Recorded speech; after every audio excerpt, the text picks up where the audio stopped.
السلام عليكم ورحمة الله وبركاته. طبتم صباحا وطبتم مساء، وأسأل الله أن يشرح صدوركم وييسر أموركم وأن يشفي مرضانا ومرضاكم، وأن يجبر كسرنا في ذهاب وكشف هذه الغمة عن الشام خاصة وعن المسلمين عامة. أيها الإخوة المتابعون والمتابعات، هناك اتهامات جارحة واتهامات مجحفة في حق الطب النفسي وحق الدواء النفسي على شكل الخصوص. فكثير من الناس حينما يتكلمون عن الدواء النفسي ويمتنعون عن الذهاب إلى الطبيب لهذا الشأن يتكلمون بأن الدواء النفسي هو عبارة عن مهدئات.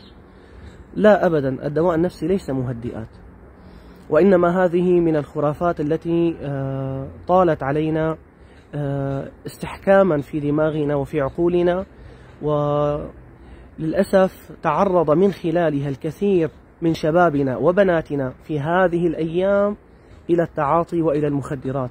لذلك الأمر جلل والأمر خطير يا أيها السامعون، وخصوصا أيها القائمون على الثغور التي يلجأ إليها الناس لبث معاناتهم وشكواهم من هذه الشؤون المتعبة المدمرة التي تذهب بشؤون الإنسان الدنيوية والأخروية هباء منثورا.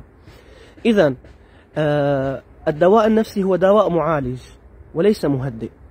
هناك فكرة جدا جدا جدا مهمة، خاصة للذين الحمد لله يتجاوزون مرحلة الامتناع عن الذهاب إلى الطبيب، وهذه مرحلة عظيمة جدا.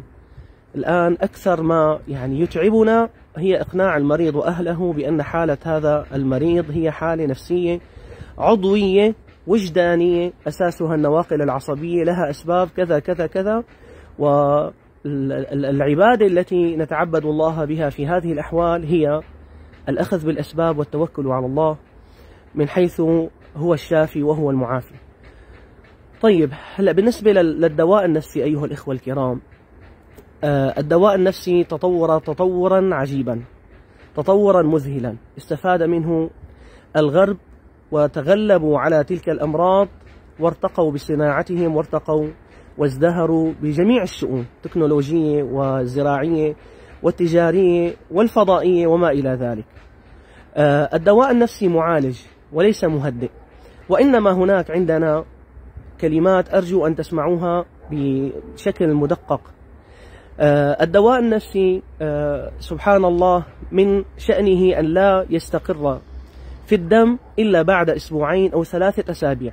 يعني حينما يأخذ المريض الدواء فإن هذا الدواء لا يبدأ مفعوله إلا بعد 3 أسابيع على أقل تقدير، حتى يستقر في الدم ويبدأ بترميم تلك الاضطرابات أو ذلك النقص في السيروتين والدوبامين.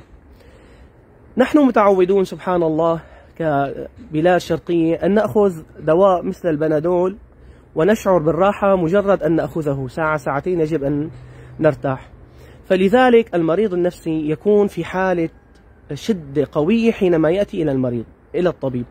ويعني أنا الحالات التي رأيتها إخوتي إجمالا، وهذا للأسف ما يأتي مريض نفسي إلى الطبيب إلا ويكون قد وصل إلى مرحلة مزمنة.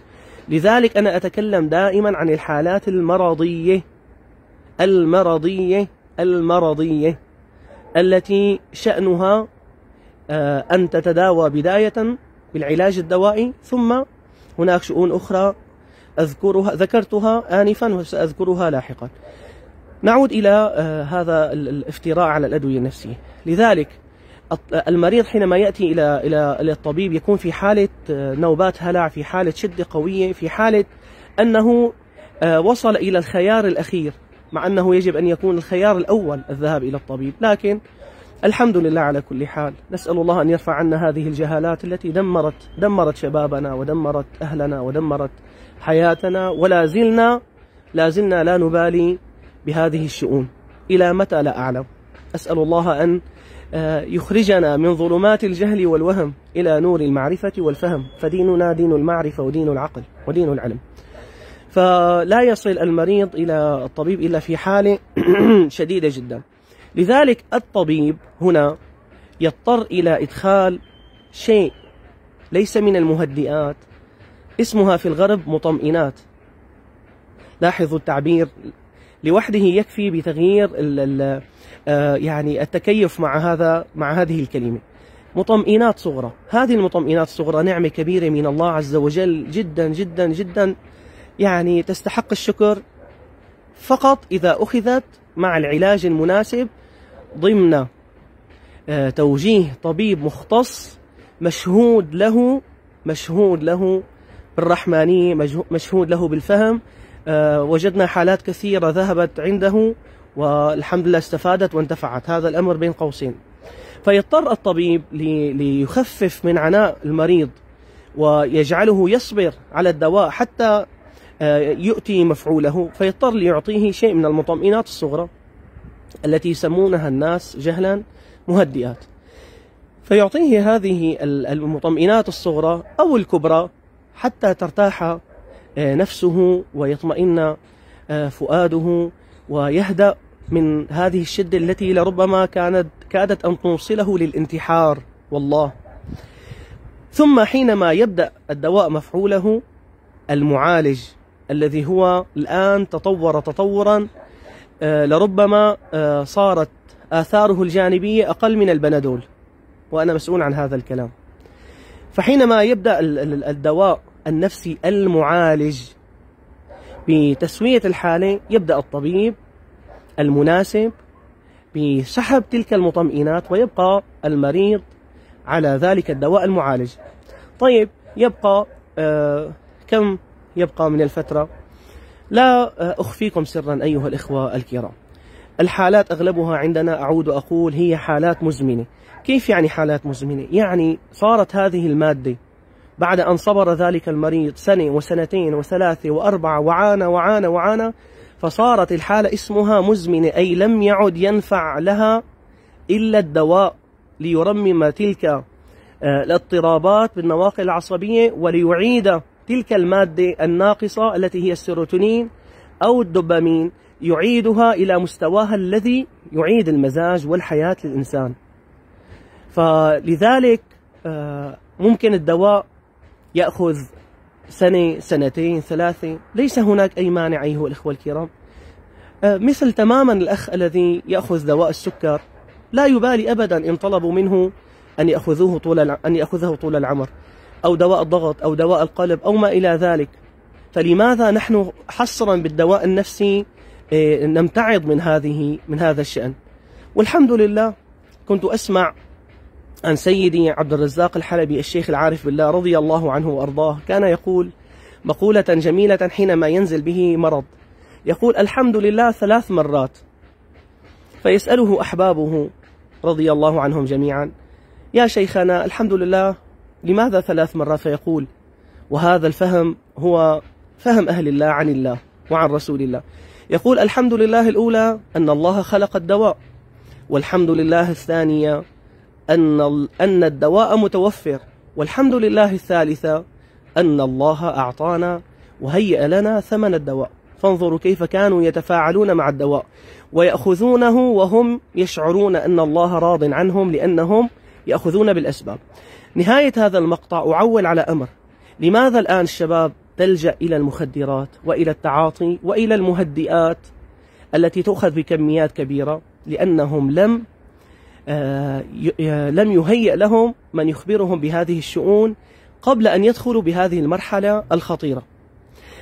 الشاب إجمالا أو الفتاة من وصمة العار حينما تنزل به شدة فلا يستطيع أن يبوح بها، حتى لو باح بها لا يجد من يدله على المنهج والجادة الصواب كما أقول دائما. فتتدمر حياته، تتدمر أولاده، لا يعمل، تنزل به البأساء والضراء وقلة النوم والأوجاع وكل شيء. فلا يذهب عند الطبيب ويذهب إلى أماكن أخرى ويطلب منهم أن يعطوه مهدئات. هنا مثل ما بيقولوا حطنا الجمال. المهدئات إذا أخذت لوحدها فإن عمر ذلك المهدئ في الجسم، يعني فعاليته في الدم، لا تتجاوز 6 ساعات إلى 8 ساعات.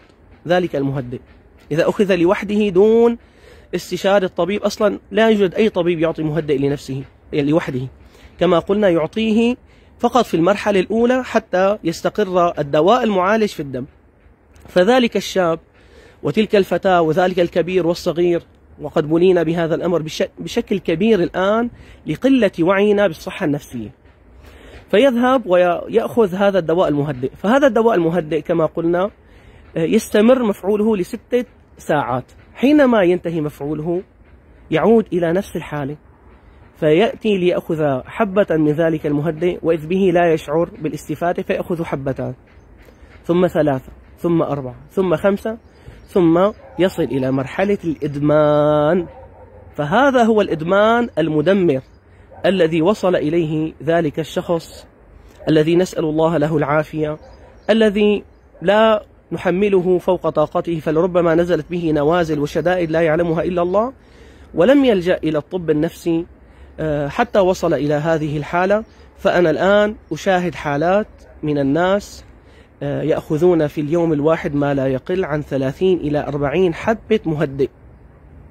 إذن هذا هو السبب في وصولهم إلى هذه المرحلة. وهذه المرحلة أيضا بفضل الله تعالى لها علاج عند الأطباء النفسيين المناسبين الرحمانيين المشهود لهم بالدقة والمسؤولية والرحمة بالعباد. نسأل الله أن يكثر من هؤلاء، وأن يشفي كل مريض، وأن يعافي كل موجوع.